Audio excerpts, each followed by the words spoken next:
Greg? Bering. Yeah. Yeah. There it is, business card and everything. Yeah. All right. Well, it's nice to meet you. Yeah, nice to meet you. Can we start, or what's the? Yeah, great. Great. So, looking forward to learning about the company. Cool. Just hand it over to you and Sure. let you go. Sure. So, just a little background about us as a team first, so you can understand where we're coming from with the product. Product is a data analytics platform for science, and we are scientists and computer scientists. So, I have a background as a software developer. Worked at a few early stage startups, and went back to school and got a PhD at Columbia, working on a combination of genetics, neuroscience, and bioinformatics. I built a software pipeline that allowed researchers to analyze whole genome sequencing data without any bioinformatic knowledge. So I really got into data science and machine learning, saw the power of that to influence science.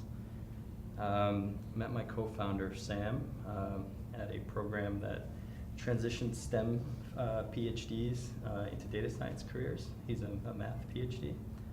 Shared this idea with him, and we were off, and that was about a year ago, just over a year ago. Great. We have a third co-founder who has a business background. He has an MBA from Stern and a lot of business and sales experience. So, having said all that, we're the data analytics platform for science. We help you navigate and evaluate scientists and their research. So the best way to explain what that means is give you an example. So if you do a search like young female geneticists, you get it returns who those are. You can then sort and filter by various types of criteria, such as graduation year, papers, citations, funding, rankings, eliminate people you're uninterested in, zoom in on and look at a particular person. So we're gathering this data from many different sources, some very unstructured data sources like university websites, some structured databases like funding databases, citation databases, paper databases. We clean up that data. We disambiguate identity, which basically there are a lot of people with the same names. So we automatically figure out who's who and make sure that we have the right person from the right institution. And then we allow for comparison according to universally accepted metrics, such as citations, papers, funding, as well as metrics of our own making, such as efficiency. So efficiency is for a given amount of funding that you take in, how efficient are you at producing output in terms of papers, in terms of grad students, in terms of postdocs. We also use natural language processing to extract research terms from the researcher's own work. So this is very important so that you can make apples to apples comparisons between people. A lot of academic departments have very archaic names. So for example, I worked in the Department of Biochemistry, but we did no biochemistry. So it would make no sense to compare us to biochemists. So in this way, we make apples-to-apples comparisons. We age normalize as well. We find similar researchers, make suggestions on who could be collaborators or competitors for you, allow you to do head-to-head comparisons between researchers or group-to-group comparisons. You can compare NYU Genetics Department to Columbia Genetics Department, for example. So who are the users? Users are academic department heads. They need to evaluate their faculty for resource allocation, whether space or funding from the university itself. Then funding decisions from outside sources. So departments and administrators are always seeking funding from outside sources. This is a way for them to showcase their scientists and show how well they stack up and that they're deserving of funding.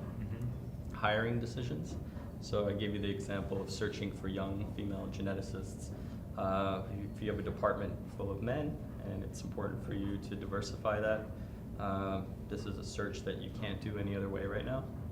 The way that hiring decisions are typically made are administrators or department heads email their friends, and they get a stack of resumes, they get a stack of recommendations, and they kind of try to make their way through that. And it's not data-driven process.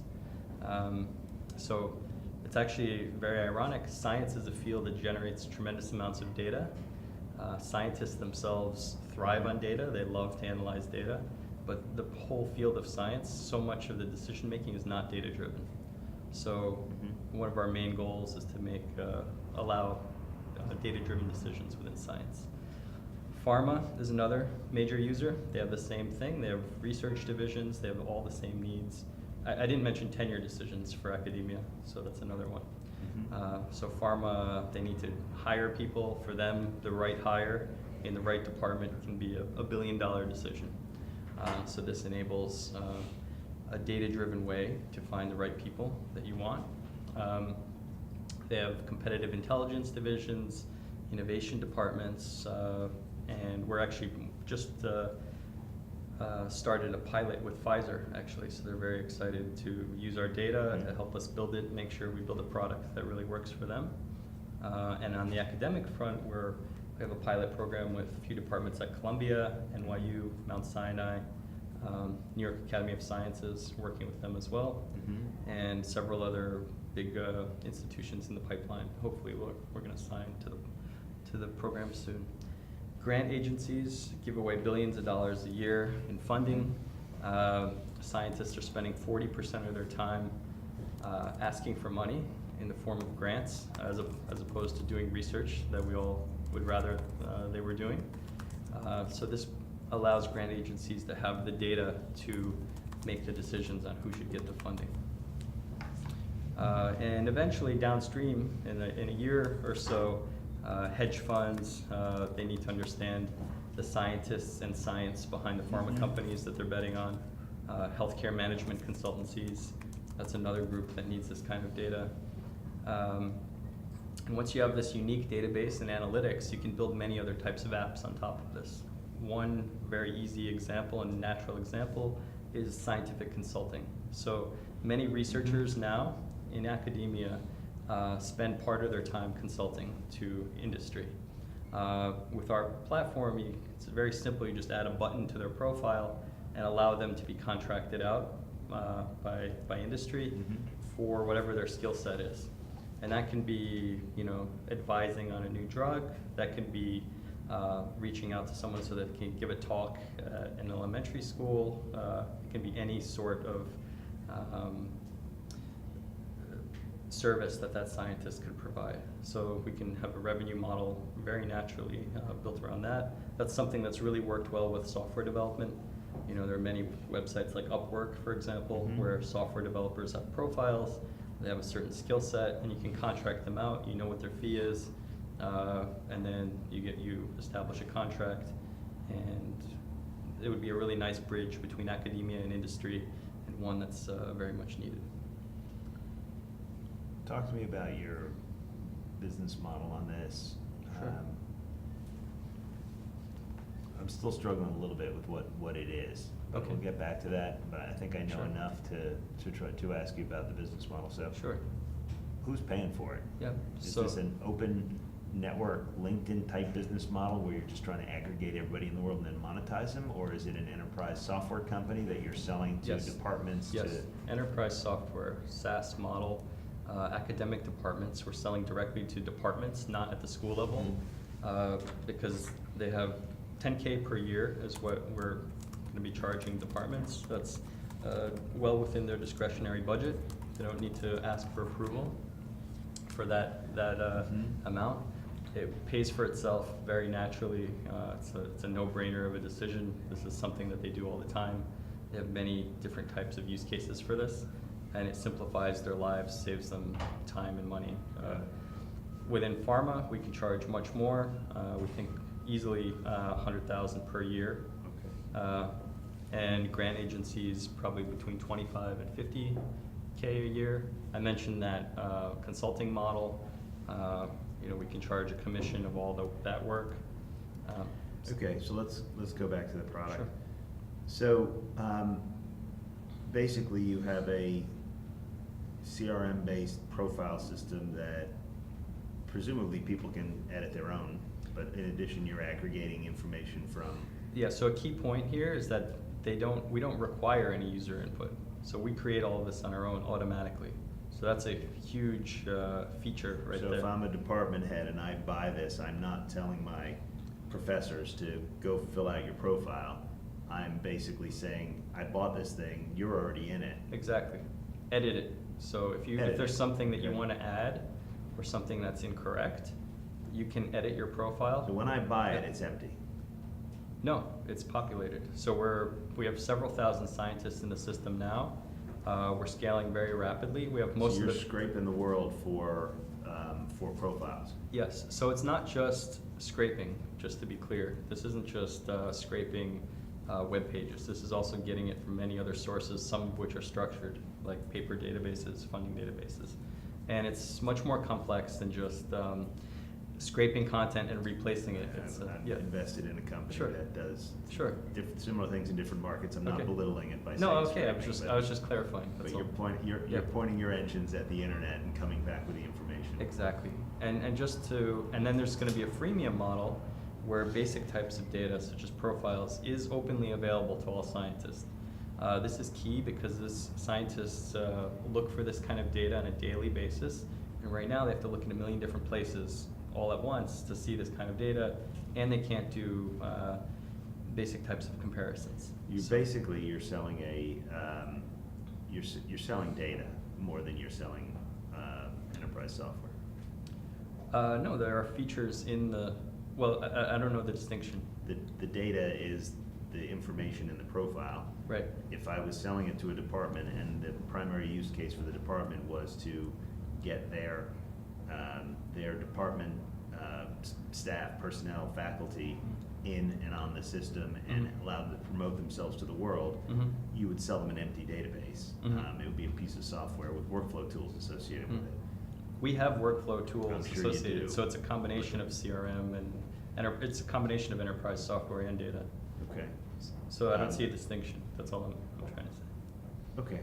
So, but in any case, you are selling a populated system. Yes.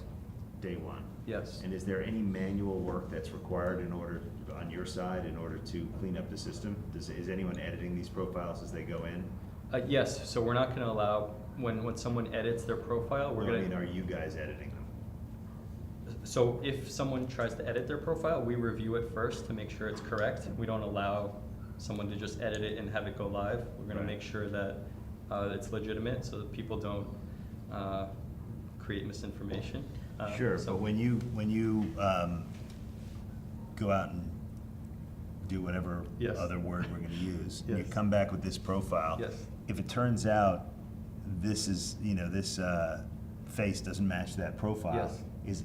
are you doing manual work to make sure that's the case? No, or is that's it all- automated. It's all so automated. Even the picture acquisition and cropping is automated. So that's what we've spent the last year building, is the technology to do this in a very automated way. Mhm. We do have certain types of checks where many parts of it, there are many gears to the system. They run in an automated way. We do checks to make sure after each kind of gear runs or each process runs that things make sense and there wasn't an error. So there's a partial manual element, but we're continually automating all those in between steps so that eventually it'll be totally automated. Mhm. So what's the check when somebody, can the public just go in? In other words, the public, somebody not affiliated with a department but is a scientist, winds up with a profile in here, can they go in and edit their own profile? So for now, we want just scientists who are affiliated No, with. but Yeah. scientists, right? So there's a public website Yes, called Bering. yes, If I'm a adjunct professor Yes. in the biochem department Yes. at Columbia, yes, I go to Bering and I Yes. say, you know what, I don't like what it says about me. Yes. I'm gonna edit it to make it cleaner, better, Yes. more effective. yes, Okay. yes. This is something we're releasing in about a week or two. We're just finishing the editing part right now, the editing of profiles. But it will be in place in a few weeks. Okay. Is there anybody else that's aggregated or attempting to aggregate a comprehensive set of scientists? There are some people that are trying to do a LinkedIn type model for science, but that's very much kind of very limited because they don't have the type of metrics we have. They don't have the comparisons and analytics that we have. And that's really the key. That's why another reason why LinkedIn isn't a competitor. LinkedIn has very limited metrics on scientists. They don't have the type of data we have, the richness of it. coming from many different sources. So it's really a higher level analytics, an abstracted layer from just a standard profile. Hmm. And so the primary customer is university departments, not the corporate guys, or? No, the corporate is going to bring most of the money in. But university departments will be using it and will be paying a fee. And grant agencies, as I mentioned. So. Mm-hmm. Mm-hmm. And I mean, many other use cases for this. For example, grad students. Your biggest decision as a in your scientific career is picking a lab. This was a big challenge. I remember when I was doing it, there's just no information on making that choice intelligently. It's much more important to be in a good lab at a bad school than it is to be in a bad lab at the top school. And right now, the type of information that's available is like US News and World Report rankings, and they're totally meaningless because they're ranking the school, they're ranking the department, but none of that matters. And how are you doing that ranking?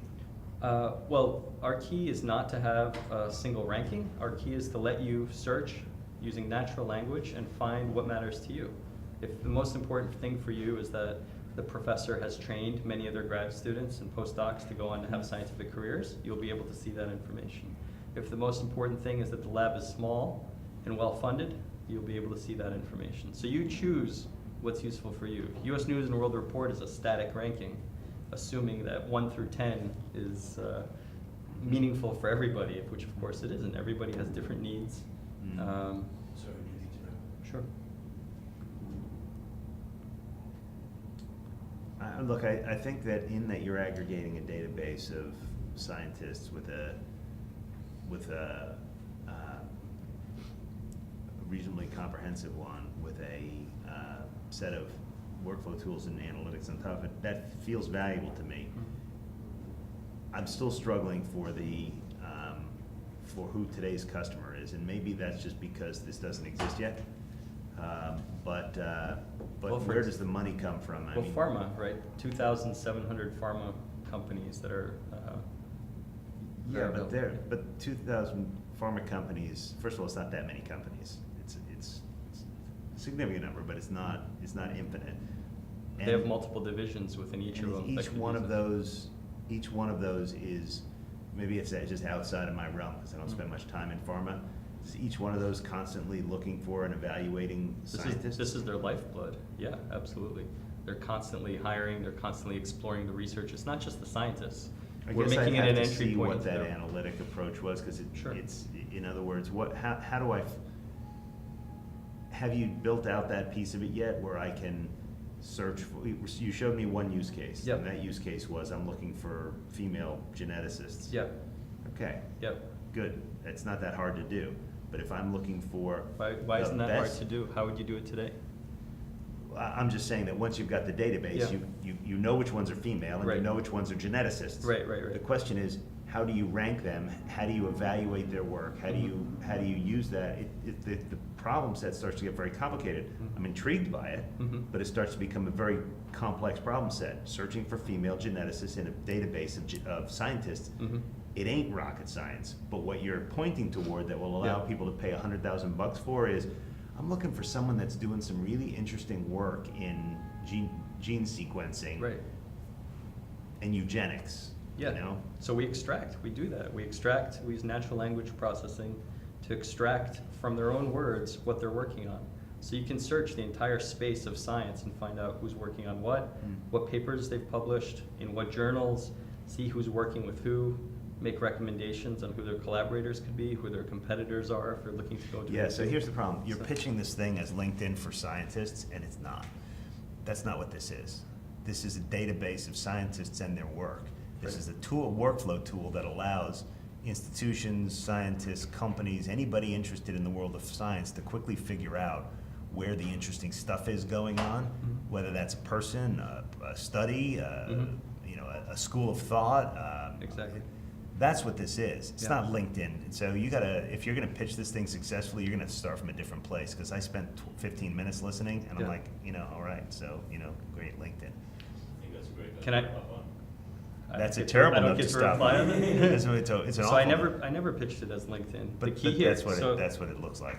So the key thing here is you have to choose the unit of abstraction, how you're going to structure this data, right? There are people out there who are very paper focused, and they think that you should present this kind of information just on the papers, and then let scientists dig through papers. We think that's totally wrong. You have to pick the entry point into this data, and for Right. us, we picked the researcher as the entry point. So I like the idea that researcher it's is profile based. That I right. like. So I think but it's a key decision actually, because the researcher is the person that builds the team. They're the one that gets funded. They're the one around whom you can organize the data. You can then dive in to subject fields like genetics or any other field that you want to, or a tool that you're interested in. But to start from that point, it's data overload. It's kind of like digging through Wikipedia. Yeah. And that's not a way to search through science. It's much more important to search through the person as opposed All to. right. I think we got the hook. Yeah, okay. On this, Thank you very much. I'm very interested in this sort of characterization that I came to rather than the characterization that I had at the beginning. And I think that it could be significant and substantial. When I was at Macmillan, we had a thing called Macmillan Science where we were building a bunch of stuff like this. And yes, there were a bunch of initiatives that were LinkedIn-y things for scientists. They were none of them financially successful because scientists aren't going to pay for this stuff, and nobody wants to advertise to scientists. Yep. Media business don't work Yep. if those things are true. Yep. This is different. This is more like Bloomberg than it is. Exactly. So We were selling it as Bloomberg for science, and then some people didn't like that. yeah, well, So- people like things they're familiar with. Yeah. Unfortunately, things that people are familiar with are easy to do because everyone has models to Right. pursue. I'd want to see more about how it could be used by those folks before I bought in completely. But I think there's clearly a valuable database you're building if you're doing it the right way, and that could be very exciting. Cool. Thank you All very right, much. thanks very much. One second, sorry. Yeah, I apologize. I've only got about 7 minutes. All right, well then we're going to be efficient. We're gonna be very quick. I think I put us behind schedule today, so I'll That's- take all blame. That's okay. We've got to go present to the pre-K people Good. at NYU. Okay, so So Brian I- Napack, and you are? Jonathan Rowe, Okay, founder Jonathan. of NeuroNet Learning.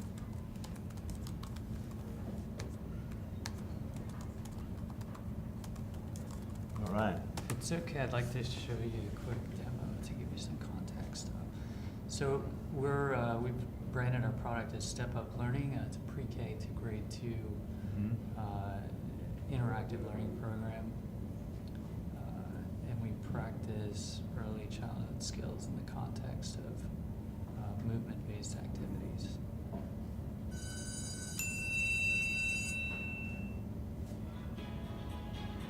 Decades of research proves that exercise leads to better learning outcomes.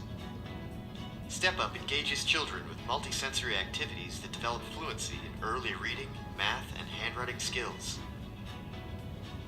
The first time I saw NeuroNet, it just clicked that it made sense, linking exercise, rhythm, automaticity, the element of time. It gives them the practice, the daily repetition to get things automated that they didn't have before. But then it also introduces new things throughout the year with the rhyming and the number recognition skills. iPad assessments measure progress in early literacy and math skills, generating easy-to-read reports that provide insight into student achievement. In addition to improving fluency, Step Up includes a framework to develop social. So in essence, it's an interactive curriculum, pre-K to grade 2. The curriculum piece is classroom-based. Kids participate as a group, as you can see here. And then individually, we're assessing kids, and then we've got analytics, and we can send out behavioral-based emails. for Given that we follow-up. have just a few minutes. So is it subject specific or is it cross-curricular? It's cross-curriculum. Okay, and you are providing what to the classroom? Is it a piece of software? Is it a? Software, assessments, and analytics. Okay, and the software, and this is a supplementary product, and the primary purpose of it is the content, or is the primary purpose of it the exercise, or is it the both of those things? Both of those. Okay, so what's the promise you're making from a curriculum perspective? So we've measured, so we have 150 schools, Yeah. 300,000. What are you trying to cover? Sales. What, if I'm a teacher and I use this, what are the kids doing at the end that they couldn't do at the beginning? So they're improving in handwriting, math, engagement, Okay, behavior. I'm sorry, because we have so little time, you're not gonna serve you by not interrupting you. You sell this to a teacher or to Sure. a school. Presumably this isn't School. a district level sale, this is presumably School. gonna be school. Okay, so a school buys this. When they put it into the classroom, what are they expecting at the end of the day? Are they expecting for a specific set of curriculum outcomes to be achieved? Or are they complementing other things going on in the classroom with exercise and other things like that? Or are they remediating certain groups of kids who are falling off of a core curriculum track? What's the specific promise that I'm buying Yeah, into? that's what I just said. We get behavior, fluency in reading, math, gains in handwriting, right? These are all gains that we've measured in scientific studies, right? That we can present. So if, you know, there's a full research section Okay. where they can, you know, see all of these things. But essentially, the approach is to improve fluency in these Mhm. early important skills: letters, numbers, counting, rhyming, Mhm. retrieval of math Okay. facts, and we've documented that we can do that. Okay, and so there's content delivered how? Is it delivered Through a software app that's played on the smartboard. smartboard app? Okay. And then are the students interacting with that in some way? Or- Exactly. So what you saw the kids doing, they're watching the content on the software as they're interacting Right, and how are you assessing them? Or is the teacher doing the assessment? with iPad assessments So the teacher is walking around with an iPad and, 3 times a year. So the classroom practice Mhm. is separate from the assessment. okay, what's your distribution model? We're selling ourselves. You know, so one of the things we're looking at in the next couple of weeks is if we can partner up, if we can get a channel partner to try to Such as? expand our ability to sell. Our intention as part of this program is to get a list of, you know, 20, 25 potential small to medium-sized publishers for whom this Okay. could be a meaningful piece of their Okay. Are offering. you already in a bunch of schools? 150. 150, are they paying you those 150? Yeah, with 300,000 in sales. Great, that's terrific. And what's the price is per student you're charging? It's or- per class. So Class. between our school contracts are between $1,000 and $10,000, depending on the size of the school. Okay, how did those schools find you? Conferences, referrals from other schools, referrals from speech and occupational therapists. Those are the top 3 ways. Okay, is it replacing anything that's in the classroom? Not usually. It's 20 minutes a day. 20 minutes a It's day? yeah, max of 20 minutes a day. 15 to 20 minutes. Okay. Okay, got it. And,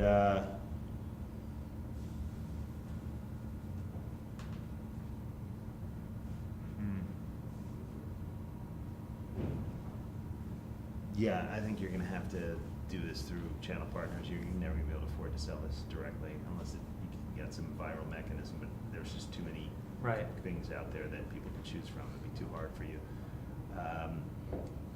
And I think you need to revise and maybe I was just being jerky because we only had 7 Sure, minutes. right. But No problem. I know this space as well as anybody in the world, Okay. other than you maybe. And I still don't really understand what it is. Now, Right. we only have 7 minutes, and Sure. I'm interrupting you every 30 seconds, so That's I okay. apologize for that. But I think you need to revise that. It feels to me like a credible alternative supplementary product that could be adopted widely. Mhm. And that there may, and I'll stipulate that the educational approach is good and that that it's innovative and all that, because it looks good. Right. I mean, just by what you say and by the images on the screen. But distribution is going to be a colossal challenge for you. I agree. Having started numerous companies, but certainly having started one company in the exact same space, Yeah. and then done a distribution partnership, Those can be very, very, very tricky because most of the people that will carry it for you will have too much stuff in their bag. Right. And it won't come out. Right. And if it does come out, maybe like with our product, it was the lead product that came out of the bag. But then we only make, 1/3 of the revenue and they made 2/3. So Right. it's very difficult to get the economics to work. If you can do that, you can gain some traction. Do you have a product plan beyond this, or in other words, is this product the beginning of something, or is it the full suite of what you think you're gonna? That's more, our focus is more on getting traction here before we try to, take over the rest of the world. Yeah. It's something we could evaluate further. I think if we were to expand, we would go deeper in this early learning space rather than, go longer. I think early childhood is having again tried to do it for 25 years. It's hard, but it is more now than it was then, and it's going to be more tomorrow than it is now. Sure. We're not going to lose our. It appears that we're not going to lose the early understanding we have that any dollar you put into this space is going to pay off in spades later. It's Right. not like that. But cutting through the distribution more asset, frankly, the product clutter, because there's a lot of products that are vying for attention. I'm impressed that you got to 300 schools. That's a really good and important thing. It means that you've got somebody that's paying attention. But what we have to figure out how to do is develop a low-cost distribution model that, while may rely on channel partners, it's just so fraught. Yeah. And once you go down the wrong path, it could end your company. Right. Which we can talk about why I believe that, but I really believe it. So, how Are do you develop? familiar with vocabulary by chance? Yeah. So one of the things that they've done they've got a clever, way that they've managed to scale a lower cost product even with an element of virality. Yeah, that's what you have to figure out how to do. It's viral is okay, and there have been enough examples of things going viral in elementary and secondary education over the last 10 years, but most of them are free. Right. And so moving toward a premium model is hard. But if the price point's low enough and teachers can pull the dollars out of their own pocket, you can succeed. We had a company called Study Island, which was around, it still is around, it's part of the Edmentum collection of companies now. But we started it was before my time at Providence, so I don't take any credit for it, but we didn't start. There were a couple of guys in Dallas who had about as much traction as you have now, and our guys bought it and put a bunch of money into it, but the secret to success was they weren't trying to sell schools or districts, they were selling schools and teachers, and it was basically about test prep, and that allowed them to have a very low hurdle for people buying in. You want to do well on No Child Left Behind? Spend a couple bucks on this, it'll help, and it did. So getting that lower level is possible, but that lower level of distribution, meaning the non-big sales force thing, you're never going to be able to build your own sales force efficiently. So you have to, and partnerships are fraught. Right. That's the thing that you got to focus on. And it's hard, but it can be done, particularly now. Right. So Cool. Thank you. I'm sorry to No. knock you off your rails a couple times and everything, but I love this space. Really, it's beyond near and dear to my heart. It's where I've spent huge amounts of my career. So Okay, I appreciate that. good luck with it. Thank you. All right. Here's a. Oh, thank you very much. Leave a card. All right, good. All right. Still rolling.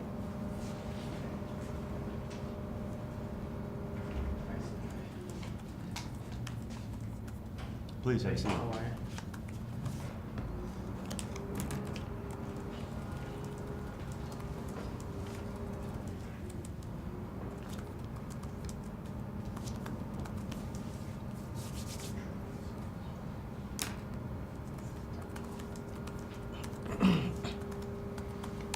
Okay. Hey. How are you? Napack. Kayer, nice to meet you. Kayer? Yes. Nice to meet you. Just give you a quick card of mine. All right. You have it? Edu Kids Connect Systems. Yes. All right. Tell me more. All right. So 12.8 million American children attend some type of childcare program. These childcare programs have tons of front office and back office administrative paperwork, and they're expected to offer a high quality educational program while constantly dealing with parent disruption, phone calls, messages, walk-ins. Solution to all of this. Parents. Oh yeah, well, They're the I'm one of problem. them too. Me too. I can assure you we're the problem. Oh. Go on. So the solution to this is EDTECH, which is an easy-to-use, intuitive mobile app that automates the manual processes for front office and back office for childcare centers, and it connects the teachers directly to the parents to share the child's daily experiences or daily activities on an ongoing basis. So in essence, it's a business in a box or a one-stop shop for childcare centers. For what type of childcare centers? I mean, what scale? What? It's for every type of childcare centers, anything from 0 to 5. In age. What about? But okay, tell me more about the value proposition. What exactly is the? Are you automating? So I can show it to you actually. A couple quick. Just tell That's me. fine. Okay. So basically, what we're doing is first thing we're saying is, parents and teachers don't have a way to communicate. In a daycare center, there are multiple teachers that have multiple shifts throughout the day, so parents don't get to talk to them on an ongoing basis. So we're saying is teachers note these things down they do on paper, instead of which they will note it down using a technology device like an iPad, and that information gets translated to the parents in the terms of photos and videos and capture all that information. So that's a communication aspect of it. Second aspect is registration process, document management process, digital transaction management, all of that stuff. So registration is online and driven. The prospecting of customers is available to them at the fingertips, so that they can go ahead and reach out to them using a CRM tool, or if just use our tool for emailing purposes. What about document management? Lesson plans, parent handbooks, lunch menus. And if you want to send an alert out saying, schools are going to be open late today. It's too cold, we're going to open 2 hours late. It's a lot of snow. Instant alerts to all parents by sitting at your home, wherever Okay, so the you're owner is. trying to be the SIS, the LMS, the community engagement platform, the Yes. mass communications. You're trying to be everything. Literally, you said it, a childcare center in a box. Yes, it's pretty much what that is. That is what it is in essence, including billing, invoicing, Wow. all of that stuff. And it's not that difficult, to be honest, for childcare centers, because it's very easy. They don't have any curriculum per se, and that's what makes it easier to put all of that stuff together in essence. Except for that you have Fragmented markets? No, you have huge enterprise companies that provide that spend all their lives trying to do one piece of that, and you're trying to do all of it. They're not Not in focused childcare, though. on childcare, and Yes. you're not going to put Oracle in for a for a mid-sized childcare. And I'll tell you why it's the potential of us succeeding. And the only reason is because the market is so fragmented. That's why The childcare market. the childcare market. That's why I don't think someone like a Blackboard has done something like that, because it takes a while to sell. These are all mom and pop owners, right? There's like about 20 million kids in U.S. between the age of 0 to 5, 12.8 or 13 million kids attending some type of childcare program. From that, which is approximately 600,000 plus childcare centers. 100,000 of those, are less than that, are franchise childcare centers, like bigger ones with 200, 250 kids in a center. The remaining kids are all spread over the 500,000 childcare centers. And these are all moms and pops. Some mom and pop owning 100 kid childcare center here, 50 here, 20 here, 30 here. Okay, what's built now? Say that again? What have you built so far? So what we have built is the entire parent-teacher communication piece, document management, registration, and we are in the finishing touches on billing and invoicing. Once that is done, we're able to put billing and invoicing, the only thing pending. Once that's finished, that becomes the complete package. We already have integration with Adobe for e-signatures and all of that stuff. That's all taken care of right now. And we have 10 centers who are using it at this very moment, entire suite of what we offer them. But so far, the suite is registration, Document management, e-signature platform, communication with parents. Only thing pending is the billing and invoicing, which they have been using tools like Chase Pay or QuickBooks, and we're saying, fine, use the same stuff. We're integrating with QuickBooks to get this stuff done. So you will keep your data to yourself, but you're just gonna use our platform for it and make your life easier, because you don't have to enter data 2 times, simply speaking. And it's great for mom and pops, basically. And It's ambitious. It's the thing that okay, so what's everybody in the market doing? Just to give you a heads up on that, right? This kind of thing came along like a couple years ago. We had this idea, we formed it, we started rolling. This year in the market, there are like 4 or 5 competitors. All of them are parent-teacher communication aspect, because that never existed. It was all on paper. So they're trying to get rid of that paper form where teachers would write down, okay, potty times, these many times, diaper changes, these many ounces of milk, and give it to the parents. So they're all attacking that. So there's a lot of companies coming up with that, like Bright Wheel, funded by Mark Cuban on Shark Tank this summer. Ted Poles, Smart Care, and Kiambu. 4 or 5 companies that I can name off my head totally.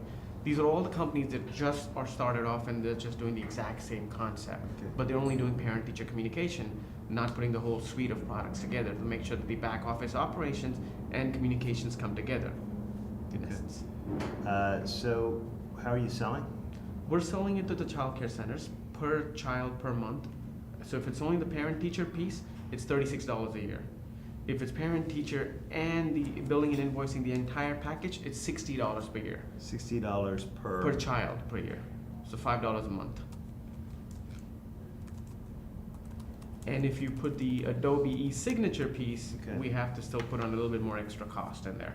Okay, so, but the question is, how are you doing it, right? How are you communicating with the schools? Or do you have a sales force? I mean, you can't possibly reach all of Yes, these we mom and can. pops. So what at this point, we were reaching out to a warm lead. So one of our team member, Lisa Poyle, has been in the industry in New York City for 30 plus years and has a whole bunch of leads. So whatever her leads were, we were simply Okay, reaching out to them. That's gonna That's run out. one. That's definitely going to answer. The second thing is we created a lead gen process while I was here in the first 4 weeks.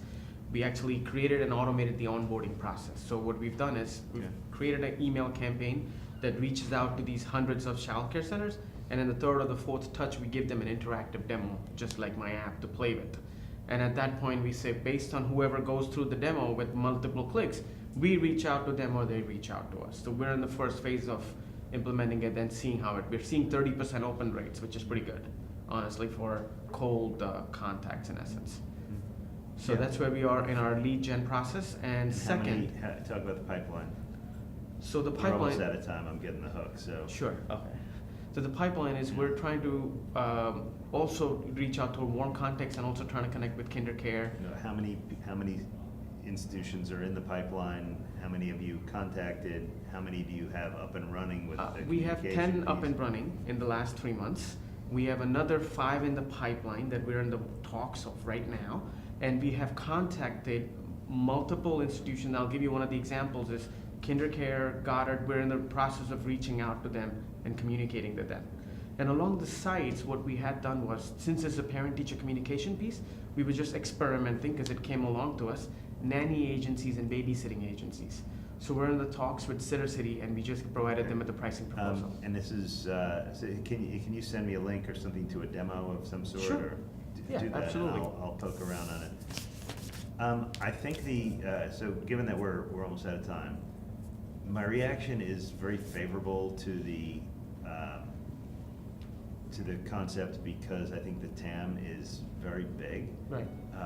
You're very early in exploiting it, and you're biting off a huge chunk of administrative work to try to do everything a child care center needs to Sure. do. I do believe in industry specialization. I particularly believe in it in segments like this. So, Mhm. so I think you'll do it better than, stupid example, than Oracle will. Right. But the key is 2 things. One is proving to me or any other investor that Mhm. you can actually fulfill this promise in a reasonable period of time for a reasonable promise. You say it's not hard, but it feels We're hard to done. me. No, I understand that. Because, again, ERP systems and SISs and LMSs or community systems, they're all independently hard to do. Right. But maybe you've got that all figured out. The second thing is, you gotta crack the distribution in a more articulate way than you have so far. You gotta figure That is out a true. way to get that message out there, efficiently, because you can't go door to door, right? It's just not Cannot. gonna That's- happen. I definitely agree with that. But the TAM's huge, and if you can provide a child care center in a box for, I don't care, for $5 a student, you're gonna have a big company. Yeah, absolutely. So I it's a mean, question of prove it to me now. yes, I think we're in the process. That's why I think this works for sure the way it is right now, as you're Yeah. saying. We need to prove it to you by getting more clients and figuring out how to get the distribution Yeah, done. when I ask you your pipipeline and you say you have 5 that you're negotiating, That's what we have right That's now, not a yeah. pipeline, right? So when you start to have traction to prove that, I think you'll have the interest. I think the question is, can you deliver on enough of the value proposition soon enough that people will drop whatever they're doing and Sure. I take mean, this up? and we're in the process of talking to a whole bunch more. A few mentors came by, connected me with a 100-center franchise and stuff like that. And so we're trying to get to the next steps and give them the proposals and move forward. Yeah, But it's I not don't think the big considered- guys are your market here. I think that there's the middle to low guys that Yes. are gonna. Yeah, we're stopping at anything who has 100 centers or less. Yeah, That's it. okay. We're not going beyond Good. that because those guys will not keep us for a long time. Thanks very much. Definitely. Thank you Nice so to meet much for you. your time. Appreciate All it. right. Good stuff. Hello, sir. I'm You next? What are you pitching? I need to switch batteries. Let's Camera